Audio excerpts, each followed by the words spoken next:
You're watching Checkpoint. Thank you for staying with us. Now, the late President Daniel Arap Moi was an astute politician who was considered a safe pair of hands by his boss, Mzee Jomo Kenyatta. Once dismissed as a passing cloud, President Moi surprised friends and foe through mastery of politics that saw him shape Kenya's political destiny for a combined 35 years at the presidency, first as vice president and later as president.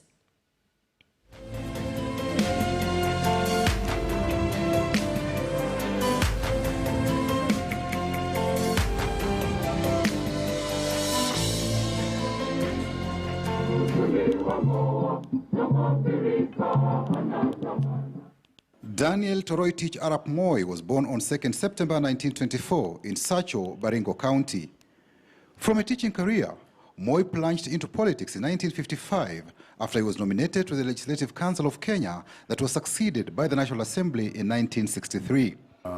Part of the reason he was selected to go to the the Legislative Council in 1955, was because he looked like the right man who would not be challenging to the establishment of the day. In 1964, Moi, who was the chairman of the minority Kenya African Democratic Union KADU, joined KANU and was appointed Minister for Home Affairs, a docket he served in until April 1978. Moi was instrumental in abolishing KADU, and he cultivated that ability to work very closely with Kenyatta. They became very good buddies, actually. Ideological differences persisted in KANU. In March 1966, Jaramogi Oginga Odinga resigned as vice president and formed an opposition party, the Kenya People's Union. Kenyatta appointed the late Joseph Murumbi Kenya's second vice president. Murumbi served for only 4 months between May and December 1966 and resigned, paving way for Moi's appointment as Kenya's third vice president. And it looked as if the forces in operations wanted somebody who is secure, who is not going to be a problem to anyone, who is not going to be challenging whatever it is that the inner circle, Kenyatta's inner circles, thought. And that person turned out to be the former chairman of KADU, Daniel Arap Moi. The first push to change the constitution in independence Kenya happened in 1968. The Kiambu Mafia feared Tomboya, a powerful KANU Secretary General, whom they had nicknamed the Rabbit, was a threat to their grip on power. They schemed to control Mboya's influence. Lady Luck smiled on Moi.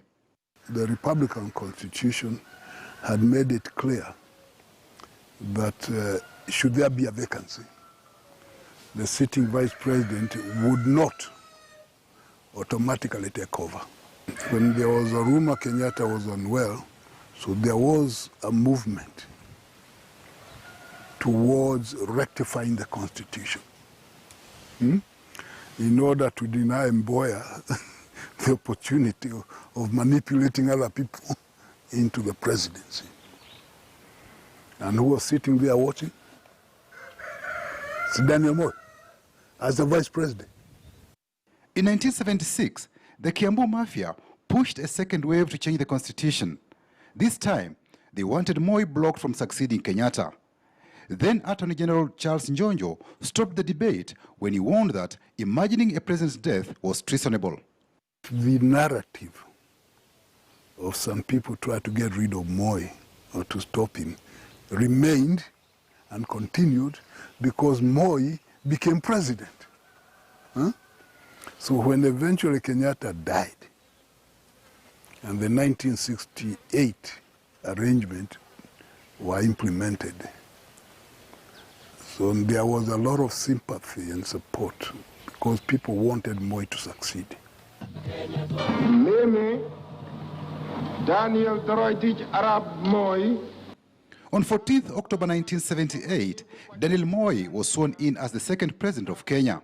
And as he entrenched himself, telling people that he had to sing his song, there were some grumblings. In August 1982, there was an attempted coup to remove Moi from power. The attempted coup seems to have given President Moi leverage to get rid of some people.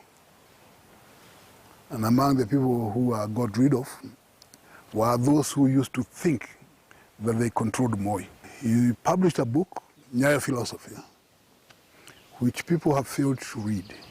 And they should read that book, because in that book, Moi explains why he was doing some things.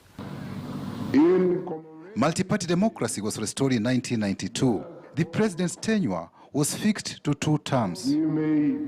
After the 1997 general election, KANU started cooperating with Raila Odinga's opposition National Development Party, NDP.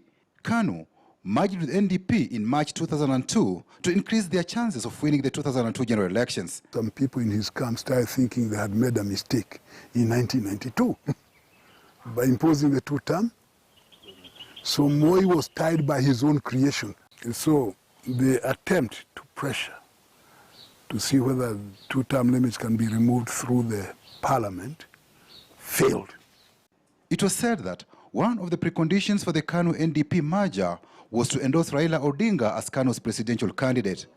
However, in July 2002, Moi instead endorsed Uhuru Kenyatta. Daniel Arap Moi was a very astute politician. At one time he said to have described people as a balloon. So you keep on blowing air into it and it keeps on expanding. That's how he built some people very high. And then you just take a needle, ting, and the whole thing. So you deflate them. Patrick Amimo, KTN News.